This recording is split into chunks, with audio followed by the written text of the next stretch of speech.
नमस्कार, मैं हूं आपके साथ गौरव राजेंद्र। बुलेटिन की शुरुआत करते हैं। बीजेपी के राष्ट्रीय महासचिव और सांसद अरुण सिंह ने मंगलवार को बीजेपी प्रदेश कार्यालय में एक महत्वपूर्ण विषय पर प्रेस कॉन्फ्रेंस आयोजित की, जिसमें कई महत्वपूर्ण विषयों पर चर्चा हुई। उन्होंने क्या कुछ कहा, आपको सुनाते हैं।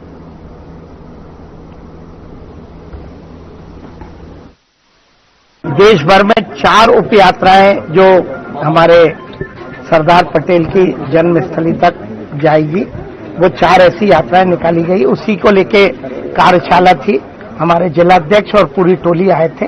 उसी की रचना को बनाने के लिए ये कार्यशाला। ऐसे लॉस के संस्थान जो देश की इकोनॉमी के लिए भी नुकसानदायक थे, वो कांग्रेस ने खड़ा किए। इसलिए मोदी जी जब प्रधानमंत्री बने तो दुनिया की 11वें नंबर की इकोनॉमी भारत था, जो आने वाले समय में तीसरी और फिर दूसरी पे जाएगा।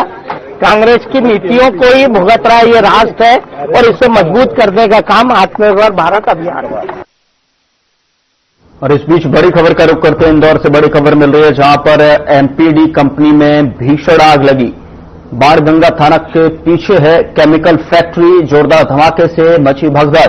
तो बड़ी खबर आप तक पहुंचा रहे हैं। किसी तरह की नहीं हुई कोई जनहानि। लाखों रुपए का केमिकल जलकर खाक। शॉर्ट सर्किट बताई जा रही है आग लगने की वजह। बड़ी खबर आप तक पहुंचा रहे हैं। इंदौर से एमपीडी कंपनी में भीषण आग लगी है, जहां पर बाणगंगा थाना के पीछे है केमिकल फैक्ट्री। जोरदार धमाके से भगदड़ मची। किसी तरह की जनहानि की कोई खबर नहीं। गनीमत रही लाखों रुपए का केमिकल जलकर खाक हो गया। इंदौर से बड़ी खबर आप तक पहुंचा रहे हैं। बाणगंगा थाना के पीछे केमिकल फैक्ट्री। जोरदार धमाके से भगदड़ मची। किसी तरह की जनहानि की कोई खबर नहीं। गनीमत रही कि कोई जनहानि की खबर नहीं। इंदौर से बड़ी खबर आप तक पहुंचा रहे हैं। एमपीडी कंपनी में भीषण आग, जिससे कि बाणगंगा थाना के पीछे केमिकल फैक्ट्री है। जोरदार धमाके से भगदड़ मच गई। किसी भी तरह की जनहानि नहीं। लाखों रुपए का केमिकल जलकर।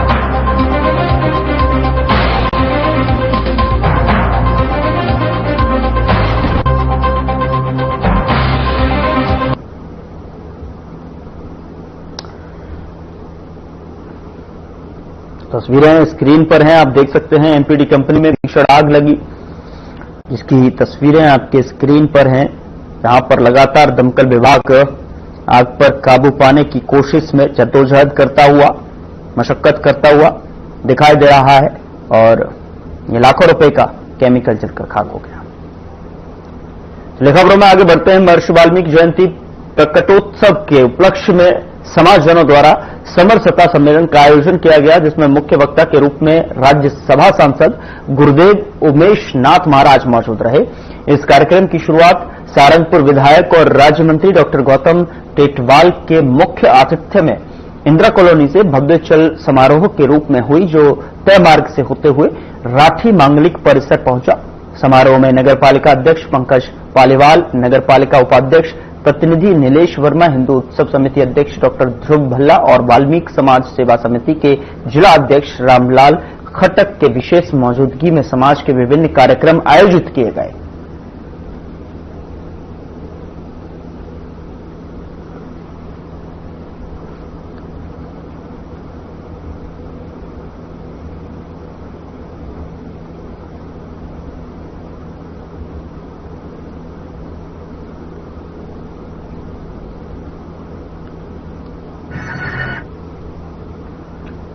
अबेदुल्लागंज के समीप 801 अभिलेख 9 पर किसी अज्ञात ट्रेन से टकराकर एक पुरुष की मौत हो गई। दरअसल आपको बता दें कि मृतक की उम्र करीब 50 से 55 वर्ष बताई जा रही है और वह रेलवे स्टेशन के रेहटी ब्रिज के पास रेलवे लाइन पर जो है पड़ा हुआ मिला। घटना की सूचना मिलने पर रेलवे पुलिस ने शव को कब्जे में लेकर अबेदुल्लागंज अस्पताल में भेजा गया, जहां पर पोस्टमार्टम की कार्रवाई की जा रही है। इस मामले की जांच थाना जेआरपी रानी कमलापति के प्रधान आरक्षक कमल सिंह रघुवंशी द्वारा की जा रही है।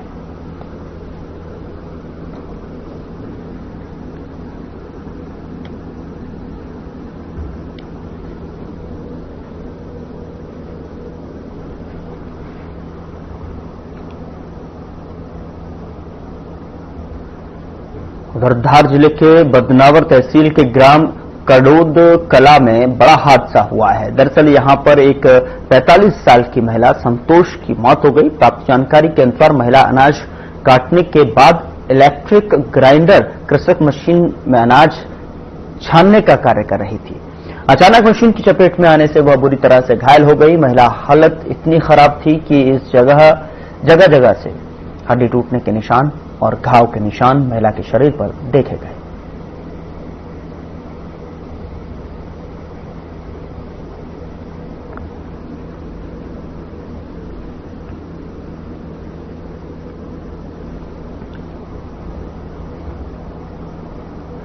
डबल चौकी के सिवनी कांकड़ से के लापता युवक का शव 5 दिन बाद खंडवा जिले के ग्राम पामाखेड़ी गांव के एक कुएं से बरामद हुआ है।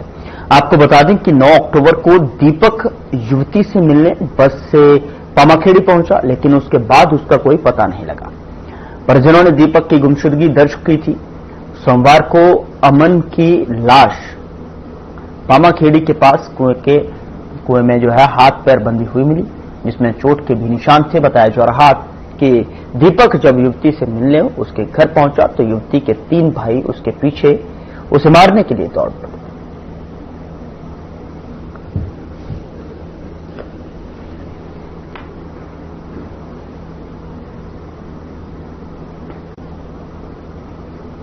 उसके भाई ने धमकी दी और बुलाया और तो दोनों ने मारा। रिकॉर्डिंग भी सुनो। मेरे भाई को न्याय चाहिए बस हमको। और हमारे पास रिकॉर्डिंग में सबूत है, सब कुछ है हमारे पास। हमने तो मार डाला था। उसके भाई ने धमकी दी कि तू यहाँ पे आ। हमारी बात सुन रहे हैं वहाँ पे। उनने पैसे ले चुके हैं वहाँ के थाने प्रभारी में।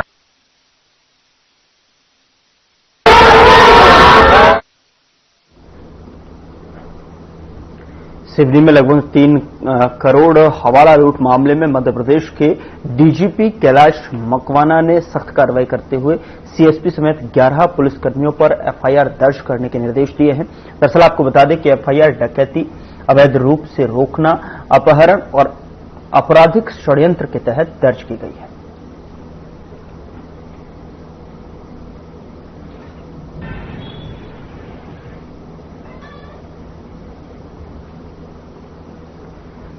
उधर तामिया जनपद परिषद में आने वाले छिपरा सोसाइटी संचालक को लोकायुक्त ने रिश्वत लेते गिरफ्तार किया है। दरअसल आपको बता दें कि पीड़ित हरीश राय का झिरपा में श्री हरिनाम से वेयर हाउस है। वेयर हाउस में भंडारण को सुचारू रूप से चलने देने और ब्लैक लिस्ट में न डालने की एवज में आरोपी मुनीम प्रसाद पटेल ने 59,000 रुपए की रिश्वत की मांग की। मामले में कार्रवाई करते हुए आरोपी मुनीम प्रसाद पटेल को मंगलवार को रिश्वत के पैसों के साथ गिरफ्तार किया।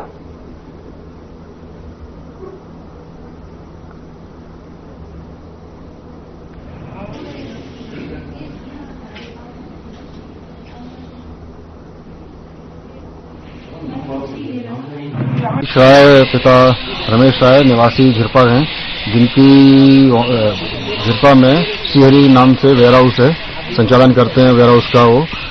इनके से जो कि सहकारी समिति झिरपा के प्रभारी हैं मुनीम पटेल, उनके द्वारा वेयर हाउस को सुचारू रूप से चलाने और ब्लैक लिस्ट न करने के लिए 59,000 रुपए की रिश्वत की मांग की गई थी, जिसका सत्यापन करके आज मुनीम पटेल को तामिया जिला सहकारी बैंक में 59,000 रुपए रिश्वत लेते रंगे हाथ पकड़ा गया है। अब मेरे को धमकी दी थी, वेयर हाउस ब्लैक लिस्ट कर देंगे, तुम्हारे वेयर हाउस को चलाने नहीं देंगे, तो हमको पैसे दो या फिर अपना वेयर हाउस बंद करवा लो, अपने काम बंद कर दो। सर जी कहाँ पे है आपका वेयर हाउस? जी मेरा वेयर हाउस झिरपा में है। झिरपा में। और ये वहीं के समिति प्रबंधक? जी समिति प्रबंधक वहीं के हैं। और मैंने अनेकों ऐसे किसान हैं जो इनसे बहुत ज्यादा प्रताड़ित हैं। आर्थिक अपराध प्रकोष्ठ यानी ईओडब्ल्यू जबलपुर की टीम ने मंगलवार को बड़वारा विकासखंड के ग्राम बसाड़ी में सहकारी समिति के सेल्समैन सुशील गुप्ता के 3 ठिकानों पर छापेमारी की। बता दें कि मामले में आय से अधिक संपत्ति की शिकायत दर्ज की गई है। सूत्रों की माने तो जांच में पाया कि 1991 से अब तक सुशील गुप्ता की कुल आय करीब 19 लाख रुपए थी, जबकि उसकी संपत्ति 150 गुना अधिक पाई गई है। माना जा रहा है कि ये आय 300 गुना तक पहुंच सकती है।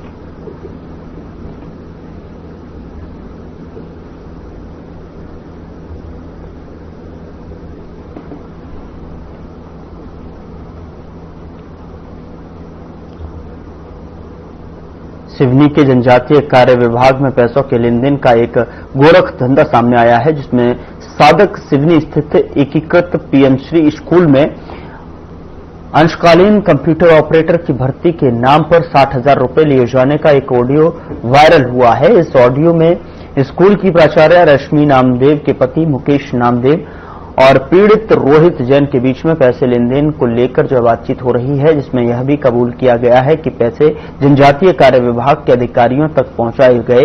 पुराने अधिकारियों ने विभाग की छवि बचाने के लिए जांच में लीपापोती की गई, जबकि नए सहायक आयुक्त ने मामले की जांच कर कार्रवाई का आश्वासन दिया है।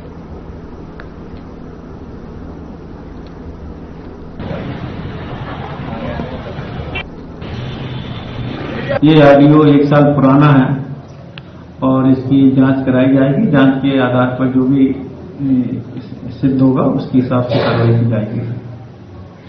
उसमें तत्कालीन जितने भी कर्मचारी अधिकारी हैं उन सबके बयान लिए जाएंगे, विस्तृत जांच कराई जाएगी और जांच उपरांत जो भी स्थिति निर्मित होती है उसके हिसाब से कार्रवाई की जाएगी।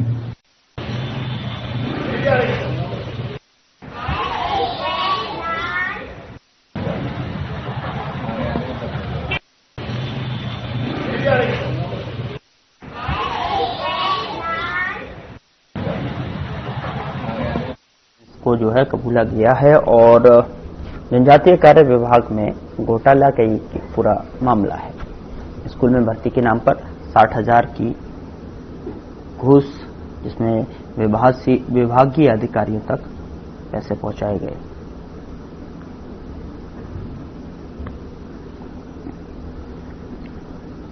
तो विभागीय अधिकारियों तक पैसे पहुंचाए गए। यहाँ पर जनजातीय कार्य विभाग में घोटाले का ये पूरा मामला, जिसका एक ऑडियो वायरल हो रहा है। उधर झाबुआ में सर्व हिंदू समाज ने कलेक्टर को जन सुनवाई में आवेदन देकर मांस विक्रेताओं के खिलाफ पुनः सख्त कार्रवाई की मांग की है। हाल ही में की गई कार्रवाई की जानकारी सार्वजनिक होने पर प्रशासन ने औपचारिकता निभाई थी, लेकिन स्थिति में कोई सुधार नहीं हुआ है। आवेदन में प्रशासन से ईमानदारी और पारदर्शिता के साथ कार्यवाही करने की अपील की गई है, क्योंकि गौमांस का विक्रय लगातार जारी है, जिससे हिंदू समाज की भावनाएं आहत हो रही हैं। सर्व हिंदू समाज के प्रतिनिधियों ने चेतावनी दी है कि यदि इस मुद्दे पर कोई ठोस कदम नहीं उठाया गया तो उग्र आंदोलन किया जाएगा।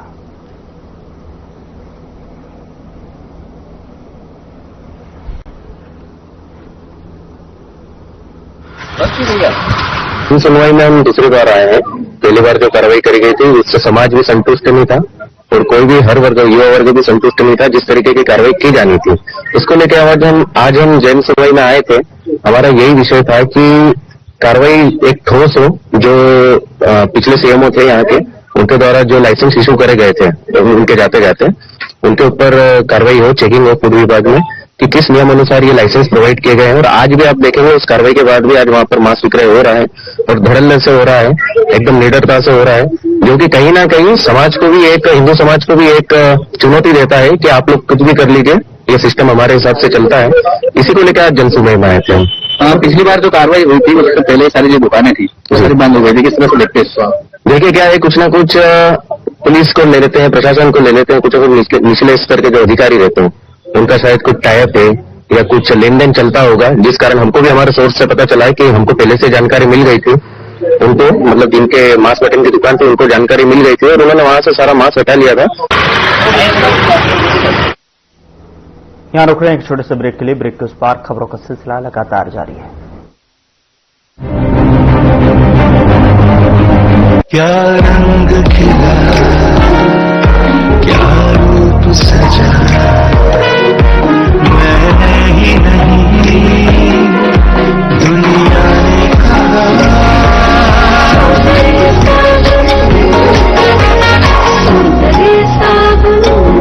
नमस्कार। भाषा और क्षेत्र के नाम पर भेदभाव क्या कभी खत्म होगा? कभी मराठी के नाम पर, कभी तमिल या तेलुगु के नाम पर, कभी कश्मीरी तो कभी नॉर्थ ईस्ट के नाम पर। आखिर कब तक लोग एक दूसरे से अलग समझे जाते रहेंगे? भारत जैसे विविधताओं वाले देश में भाषा जोड़ने का जरिया होनी चाहिए, तोड़ने का नहीं। ऐसी ये घटना ने फिर से ये सवाल खड़ा कर दिया है कि क्या हम अपने ही देश में सुरक्षित हैं। घटना बेंगलुरु की है। 2 अक्टूबर की शाम को एक नॉर्थ ईस्ट की महिला ने इंस्टाग्राम पर एक वीडियो पोस्ट किया जिसमें उसने बताया कि एक उबर ऑटो ड्राइवर ने उसके साथ बदसलूकी की। महिला का आरोप है कि ड्राइवर ने उससे कन्नड़ में बात करने की जिद की, हिंदी बोलने से इनकार कर दिया और झगड़े के दौरान गाली गलौज के साथ मारपीट की कोशिश भी की। वो ड्राइवर उसे इसलिए अपमानित कर रहा था क्योंकि वो नॉर्थ ईस्ट से। वीडियो में ये भी देखा जा सकता है कि ड्राइवर ने उसकी गाड़ी को टक्कर मारने की कोशिश की। महिला ने सोशल मीडिया पर लिखा कि हम अपने ही देश में सुरक्षित नहीं हैं।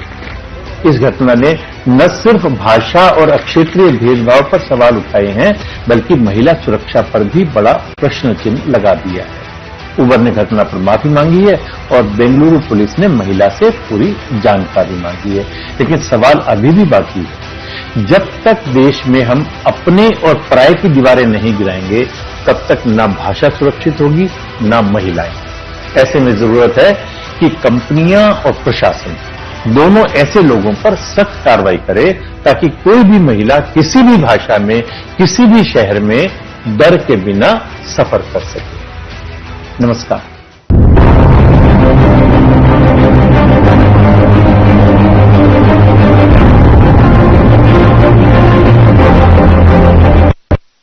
ब्रेक के बाद स्वागत है आपका। खबरों में आगे बढ़ते हैं। ग्वालियर प्रशासन पर खनिज माफियाओं के साथ मिलीभगत के आरोप लग रहे हैं और बता दें कि उछाड़ जिला दतिया में हाल ही में मर्चेंट नेवी के एक होनहार युवा ने खनिज माफियाओं के अवैध उत्खनन के कारण अपनी जान दे दी है। इस घटना के बाद जो है खनिज माफिया के अवैध उत्खनन के कारण हो रही इस तरह की घटनाओं के बावजूद प्रशासन ने कोई ठोस कार्रवाई नहीं की। ग्वालियर जिले के गजापुर रेत घाट जो डबरा तहसील के अंतर्गत आता है अवैध उत्खनन का प्रमुख केंद्र बन चुका है। माफिया के कारण यहां बड़े बड़े गड्ढे हो रहे हैं जो स्थानीय युवाओं के लिए जानलेवा साबित हो रहे हैं। आरोप है कि ये माफिया प्रशासन के उच्च अधिकारियों को हर महीने पैसे देकर उनकी आंखों में धूल झोंकते हैं जिससे प्रशासन और शासन दोनों ही इस गंभीर मुद्दे पर मौन साधे हुए हैं।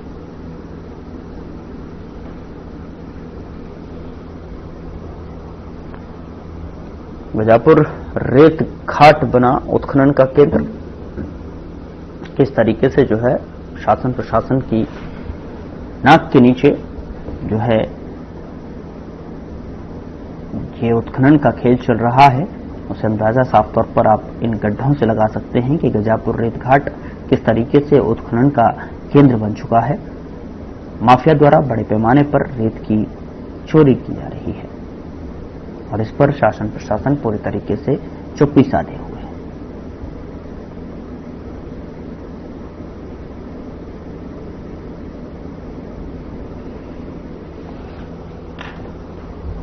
इन दिनों गंजवासौदा के लेकर जो है गंजवासौदा की सड़कों पर ग्रामीण क्षेत्रों में मुख्य मार्गों पर बीच रोड पर मवेशियों का जमघट दिखाई देता है।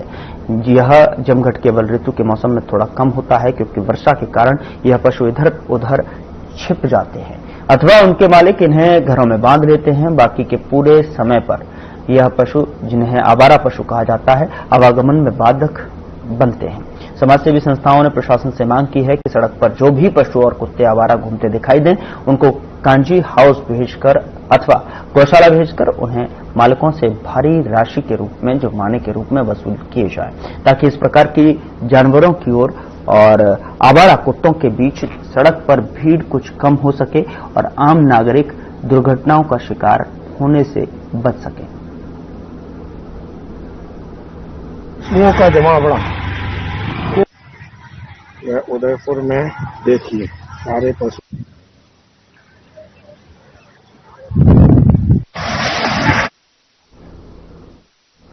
उधर इंदौर कलेक्टर शिवम वर्मा ने गोबर से बने स्वदेशी दीयों की बिक्री शुरू होने पर इन दीयों को खरीदकर इस पहल का समर्थन किया है।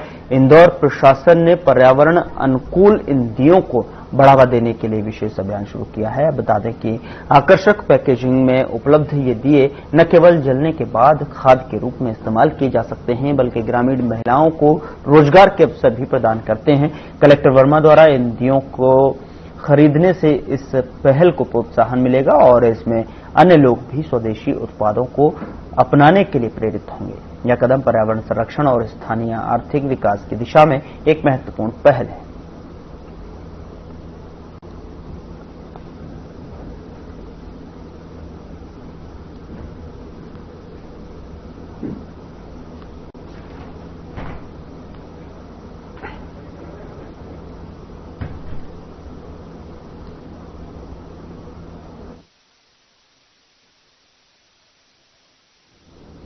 दियों को खरीदकर समर्थन किया पहल का और इंदौर कलेक्टर ने दियों का समर्थन किया है। ये दिए खासतौर पर गोबर से निर्मित हैं, जिससे स्वदेशी दियों का बाजार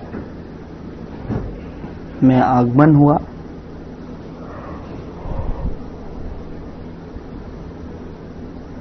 इंदौर कलेक्टर ने दियों का समर्थन किया है और दियों को खरीदकर पहल का भी समर्थन किया है।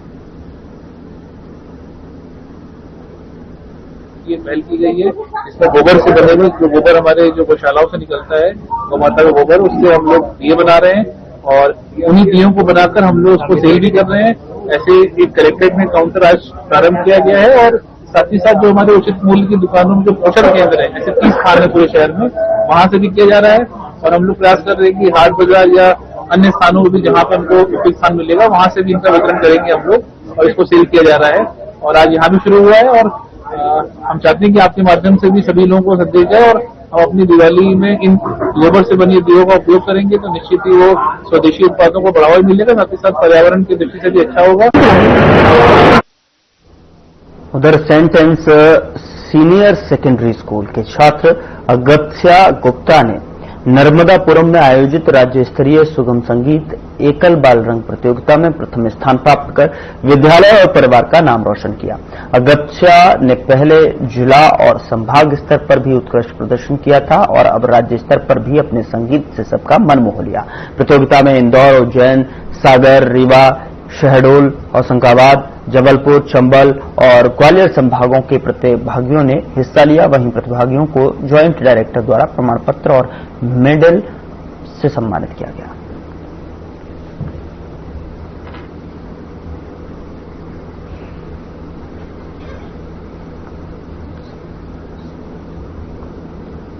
छात्र ने परिवार का नाम रोशन किया।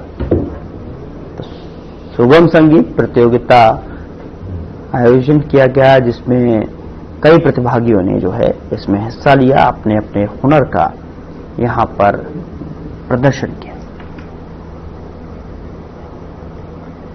फिलहाल बुलेटिन में इतना ही। नमस्कार।